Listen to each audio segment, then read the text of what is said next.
Focal person jail भरो तहरीक senator Ejaz Ahmad Chaudhary गिरफ्तारी देने के लिए कारकुनान के हमरा चेरिंग क्रॉस के लिए रवाना हुए हैं। इस हवाले से बात करेंगे डॉन न्यूज के नुमाइंदे उमर फारूक से। उमर, बताइएगा कितने कारकुन एजाज चौधरी के हमरा गिरफ्तारी देंगे?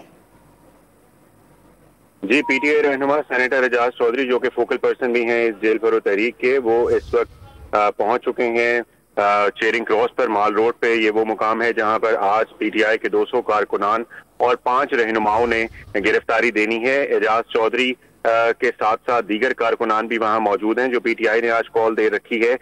उसके हवाले से कारकुनान की जो बड़ी तादाद है वो पहुंच रही है माल रोड, जबकि इस वक्त पीटीआई जेल रोड पर जो थी, इससे कबल एक तकरीब मुनक्किद की गई थी उन 200 कारकुनान और 5 रहनुमाओं के लिए जिन्होंने आज रजाकाराना तौर पर इस जेल भरो तहरीक में गिरफ्तारी देकर इसका आगाज करना है। अब वो रैली की सूरत में जेल रोड जो पीटीआई पंजाब का दफ्तर है वहां से निकल चुकी है रैली, और इस वक्त जेल रोड पर मौजूद है, जो कि अपने रास्ते से होते हुए मजंग से और सीसीपीओ ऑफिस के सामने से गुजरते हुए चेरिंग क्रॉस पर पहुंचेगी।